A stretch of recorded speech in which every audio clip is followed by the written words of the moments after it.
une icône française, cible idéale d'un attentat terroriste.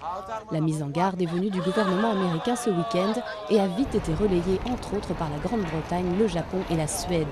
Tous exhortent leurs ressortissants à la prudence s'ils voyagent en Europe. La Tour Eiffel ainsi que d'autres sites touristiques en France et en Allemagne seraient particulièrement visés par des risques potentiels d'attentats. Au pied de la Vieille Dame ou ailleurs, les touristes semblent plutôt philosophes. Pour venir, on a pris un taxi à la place du métro à cause des risques d'attentats. Mais bien sûr, on ne sait jamais. On a pensé aux attentats, mais on a notre programme et on pense que tout va bien se passer. Je me sens en sécurité, moi. En fait, on est simplement sur le qui-vive, c'est tout, parce qu'on a entendu l'avertissement lancé par les autorités américaines. Face aux menaces, la France, comme l'Allemagne, maintient son plan Vigipirate en alerte rouge, sur les sites touristiques bien sûr, mais aussi dans les gares. Le gouvernement a admis que les recommandations américaines étaient en ligne avec celles déjà préconisées dans l'Hexagone.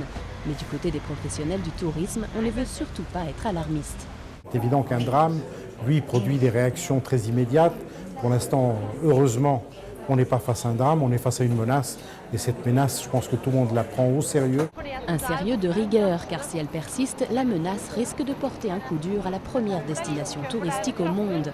Après l'avertissement de leur ministre, les centaines de milliers de touristes japonais qui viennent chaque année risquent d'y réfléchir à deux fois. Si le menace attentat continue, il y aura beaucoup d'annulations peut-être, mais pour l'instant il n'y a pas d'annulation. La vigilance est donc de mise. Même si le risque zéro n'existe pas, l'image de la Grande Dame reste intacte pour ses quelques 7 millions d'admirateurs par an.